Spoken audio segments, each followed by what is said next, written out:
खासदार डॉक्टर सुभाष भामरे यांच्या हस्ते रस्ता सुरक्षा अभियानाचा शुभारंभ। याबाबत अधिकृत वृत्त असे की अपघातांच्या संख्येत महाराष्ट्र दुसऱ्या क्रमांकावर असून अपघातांचे प्रमाण कमी करण्यासाठी 15 जानेवारी ते 14 फेब्रुवारी या काळात राष्ट्रीय रस्ता सुरक्षता अभियान देशभरात राबविण्यात येत आहे।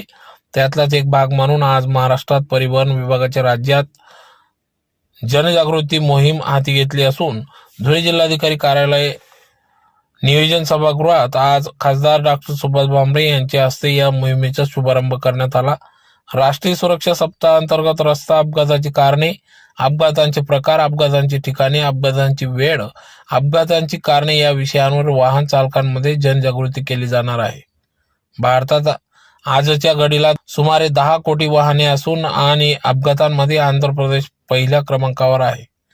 त्या खालोखाल महाराष्ट्र, उत्तर प्रदेश व तामिळनाडूचा क्रमांक लागतो। तर अपघातांचे प्रमाण कमी करण्यासाठी 21 वर्षापासून राष्ट्रीय रस्ता सुरक्षा सप्ताह साजरा केला जात आहे। त्या पार्श्वभूमीवर आज धुळे जिल्हाधिकारी कार्यालय परिसरात नियोजन सभागृहात खासदार डॉक्टर सुभाष भामरे यांच्या हस्ते 35व्या राष्ट्रीय सुरक्षा सप्ताहाचा शुभारंभ करण्यात आला। यावेळेस जिल्हाधिकारी अभिनय गोयल, विधी सेवा प्राधिकरण तथा न्यायाधीश सचिव संदीप स्वामी, पोलीस अधीक्षक श्रीकांत दिवरे, प्रादेशिक परिवहन अधिकारी राहुल कदम, सार्वजनिक बांधकाम विभाग अधीक्षक अभियंता विवेक नवले, जिल्हा शल्यचिकित्सक डॉक्टर दत्ता देगावकर, एसटी महामंडळ विभाग नियंत्रक विजय गीते, राष्ट्रीय महामार्ग प्राधिकरण प्रकल्प संचालक OR यादव आदी सर्व मान्यवर यांच्या उपस्थितीत सदर राष्ट्रीय रस्ता सुरक्षा अभियानाची सुरुवात या ठिकाणी करण्यात आली। जो गलत दिशा में काम व्हीकल चलाते हैं या हेलमेट नहीं पहनते हैं, तो ये सब चीज़ें हमें इन्फोर्स करके लोगों को जागरूक करना पड़ेगा। इसके अलावा हाईवेज में जो डेफिशिएंसीज हैं उसे ठीक करने के लिए NHAI PWD को भी काम करना पड़ेगा, जिसके लिए हमें आप लोगों की मदद की जरूरत है। और ये हम जब तीनों सब साथ में काम करेंगे तभी जाकर के हमारी जो फर्टिलिटीज़ की संख्या है वो कम हो पाएगी। तो ये जो 1 महीने का हमारा रोड सेफ्टी का कार्यक्रम है, इसको हम थ्रू आउट द ईयर करने की कोशिश करेंगे और ये फर्टिलिटीज कम करने की प्रयास करेंगे। तिसरं 100 अपघात होत असेल तर त्याच्यापैकी 33 अपघात हे नॅशनल हायवेवर, साधारण 1/3 हे स्टेट हायवेवर आणि 1/3 हे ग्रामीण मार्ग किंवा MDR। राष्ट्रीय महामार्गामध्ये फॅटिलिटी जास्त आहे आणि ग्रामीण मार्गावर कॅज्युअलिटी जास्त आहे, हे असं लक्षात घ्यावं।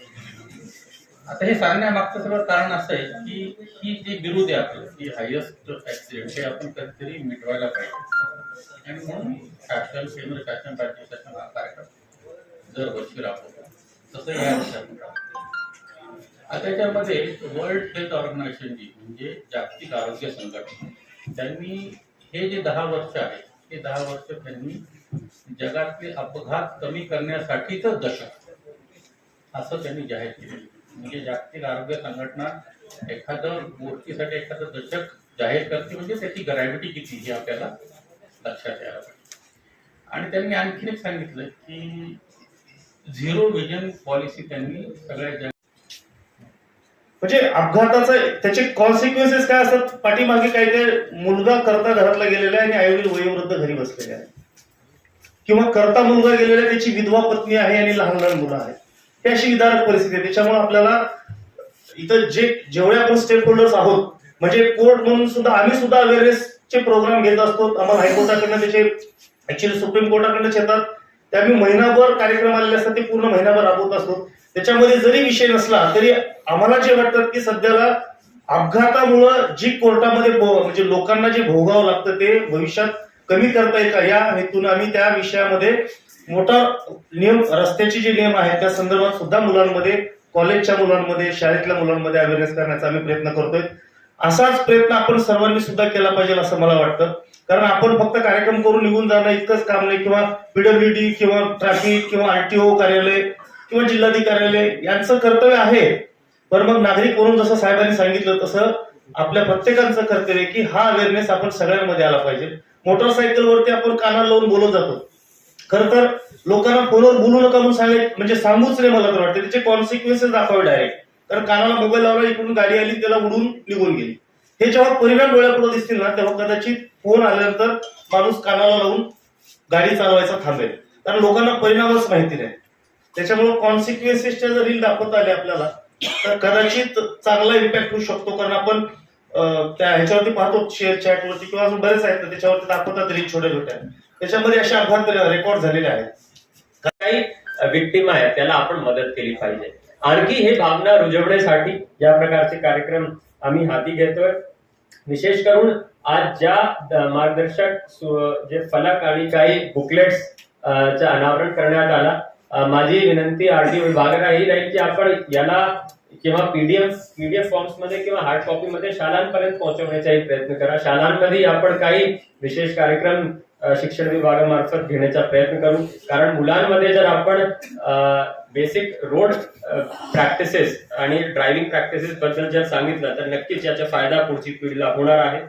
आणखी एक गोष्ट सांगायची की काही जिल्ह्यांमध्ये एक चांगले एक ट्रॅफिक पार्क्स असतात आणि त्या ट्रॅफिक पार्क्स मध्ये आपण काही गोष्टी लावून ठेवतो आणि तिथे आपले नागरिक आपले शाळांचे आपण तिथे व्हिजिट ठेवतो, त्यांना आपण तिथे ट्रेनिंग ही देतो. असा एक ट्रॅफिक पार्क आपण या आपल्या जिल्ह्यामध्ये करण्याचा प्रयत्न करू. म्हणून पुढच्या वर्षी जर डीपीडीसी मध्ये आपण एक हेडी उघडलेला आहे आणि त्या ठिकाणी एक असा चांगला ट्रॅफिक पार्क, एक मॉडर्न ट्रॅफिक पार्क आपल्या जिल्ह्यामध्ये शहरामध्ये आपण करण्याचा प्रयत्न करणार आहोत, जेणेकरून आणखी जास्त संवेदनशीलता आणि त्याच्याबद्दलची जनजागरूकता नागरिकांपर्यंत आपण पोहोचवण्याचा प्रयत्न करू. विक्टिम्स बद्दल थोडासा बोलायचे की अगोदर जे मोटर व्हेकल्स ऍक्ट मध्ये जे विक्टिम्स होते त्यांना जेवढा मोबदला अनुज्ञेय होता त्याच्यामध्येही वाढ आता नवीन कायद्याने केलेली आहे. त्याच्यामध्येही म्हणजे नागरिकांना आव्हान आहे की त्याच्याबद्दलही आपण जनजागृती करावी, जेणेकरून विक्टिम्सला जे काही योग्य मोबदला आहे अधिनियमाप्रमाणे त्यांना भेटून जाणार. त्याच्यासाठी लिगल एड सोसायटी आहे, पोलीस आहेत, आरटीओ विभाग आहे आणि जिल्हाधिकारी हे सगळे मिळून सर्वांना मदत करण्याचा सत्कार केला. त्याच्याबद्दल मी सर्वांचा आभार व्यक्त करतो आणि आपला जिल्हा पूर्णपणे सुरक्षित राहणार आणि एकही जीव आपण म्हणजे we will not lose any life due to accident, असा आपला एक टार्गेट आपण 2024 मध्ये ठेवून पुढे जाऊन काम करण्याचा प्रयत्न करू. एवढं सांगून मी माझ्या लांबलेला भाषण होतात रस्ते अपघातात आणि त्याच्यापेक्षा दुप्पट लोक कायमस्वरूपी अपंग होतात. हे आकडे फार भयावह आहे, कारण एवढ्या मोठ्या प्रमाणात वॉर फ्रंटलाही लोक जगावत नाही, एवढ्या मोठ्या प्रमाणात मोठमोठ्या आजारांमध्ये कोणी जगावत नाही. आणि जर कधी या दगवणाऱ्यांमध्ये जर कधी तरुणांचं पर्सेंटेज 50% जास्त असेल ही परिस्थिती फारच कठीण आहे. आणि म्हणून रस्ता सुरक्षेमध्ये जे जे काही स्टेक होल्डर्स आहेत, म्हणजे अगदी सुरुवातीपासून रस्ते बनवणारे इंजिनियर्स पासून, त्यांचे डिझाईन करणारे इंजिनियर्स पासून, मोटर कंपन्या तेव्हा मोटर जे डिझाईन करतात ते, प्रवासी जनता म्हणून काय त्यांचं अभिप्रेत आहे त्यांच्याकडनं रस्ता सुरक्षेसाठी, ते या सगळ्या स्टेक होल्डर्सने सहभाग झाला तर आपण हे रस्ते अपघात निश्चितच कमी करू शकतो. त्याचं कारण असं आहे, याच्यात 85% अपघात मानवी चुकांमुळे होतात आणि मानवी चुका ह्या प्रिव्हेंटिव्ह आहेत. आणि या चुकांचा अभ्यास करून सतत प्रयत्न केला जातोय, सरकारच्या माध्यमातून केला जातोय, हायवेच्या माध्यमातून केला जातोय, परिवहन डिपार्टमेंटच्या माध्यमातून केला जातोय, पोलीस डिपार्टमेंटच्या माध्यमातून केलं जातं. आणि म्हणून मला वाटतं की याच्यात सगळ्यात मोठी जबाबदारी वाहन चालवणारे, वाहनात बसणारे आणि रस्त्याचे नियम पाळण्यासाठी जनता, आपलाही याच्यात मोठा सहभाग असतो. कारण कायदे हे आपल्यासाठी असतात, कायदे हे तोडण्यासाठी नसतात.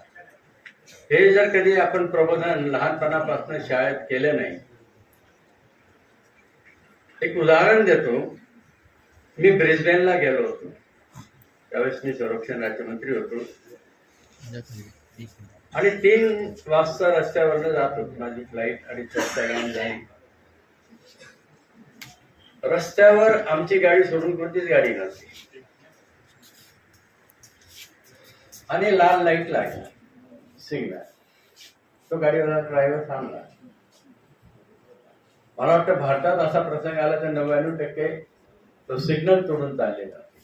एक उदाहरण म्हणून सांगतो. म्हणून रस्ता सुरक्षा अभियान जोपर्यंत जनभागीदारी होत नाही,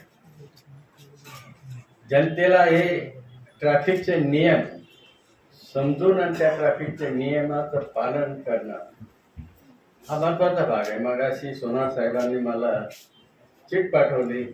रस्त्यांवर खड्डे पण मोठे अपघात होतात, निश्चितच होतात, त्याची जबाबदारी सरकारच्या वर आहे. पण समृद्धी महामार्ग हा अतिशय चांगला रस्ता की ज्याच्यात एकही खड्डा नाही, 140च्या स्पीडने लोक जातात आणि आज सगळ्यात जास्त अपघात समृद्धी मार्गावर होत आहेत. म्हणजे समृद्धी मार्ग उद्घाटन झाल्यावर आपल्याला सगळ्यांना आनंद झाला, परंतु महिन्याभरात जे आकडे यायला लागले ते थोडक्यात काय, मानवी चुका या तेवढ्याच मोठ्या असतात.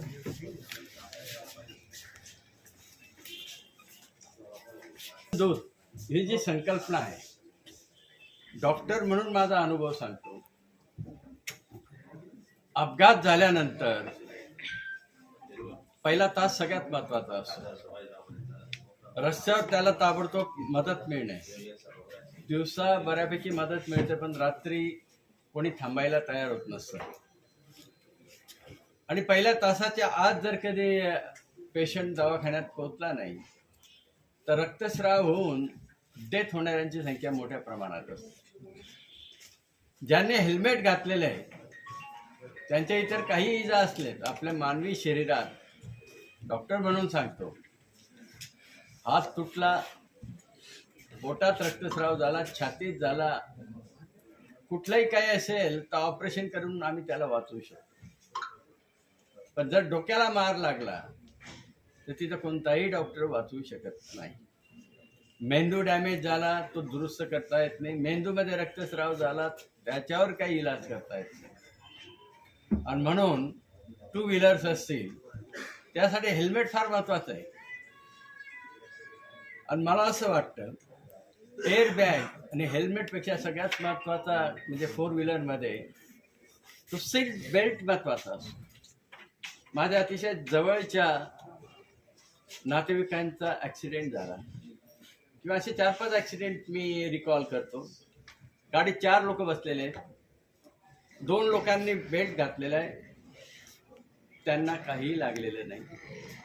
आणि ज्यांनी बेल्ट घातलेला नाही, एअरबॅग होत्या, तरी डेथ झाला. आणि म्हणून सीट बेल्ट फार महत्वाचं असतं. बऱ्याच जे पुढचेच लोक सीट बेल्ट घालतात, मागच्या सीटवाले सीट बेल्ट घालत नाही. आणि अशा अपघातात मागच्या सीटवर ज्यांनी सीट बेल्ट घातला नाही त्यांचा मृत्युमुखी झाल्याचं प्रमाण जास्त आहे. आणि म्हणून परिवहन खात्याने हा जो सप्ताह आयोजित केलेला आहे आणि अतिशय चांगल्या पद्धतीने रस्ता सुरक्षा मार्गदर्शिका काढलेल्या आहेत, या जास्तीत जास्त लोकांपर्यंत पोहोचणं आवश्यक आहे. आणि जनतेला पहिल्यापेक्षा जसं आपले कलेक्टर साहेब म्हणाले की लोकांचा ॲटिट्यूड बदलत चाललेला आहे. सुप्रीम कोर्टाने जो कायदा केला आहे त्यामुळे रस्त्यावर मदत करायची संख्या वाढलेली आहे, पण अजूनही तितकी वाढलेली नाही.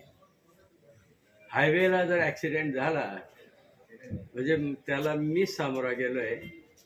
जुनी गोष्ट आहे, 43 वर्षापूर्वी माझा ॲक्सिडेंट झाला, बोन फ्रॅक्चर झालेला होता. गाढवाप्रमाणे नेहमीची चूक झाली होती, सीट बेल्ट काढलेला लावलेला नव्हता आणि रक्ताने पूर्ण शर्ट भरलेला होता. पण पहाटे 3-4 वाजता रस्त्यावर कोणी गाडीच थांबवत नव्हतं, त्या आम्हाला मदत फार उशिरा मिळाली.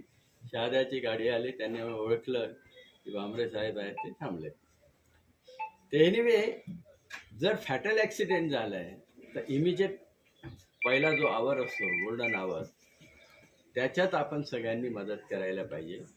आणि प्रथमोपचार काय असतो, कशा पद्धतीने टॅकल करायला पाहिजे, हे जर टॅकल केलं तर मला असं वाटतं, कारण ती नॅशनल हायवेची जबाबदारी जास्त आहे,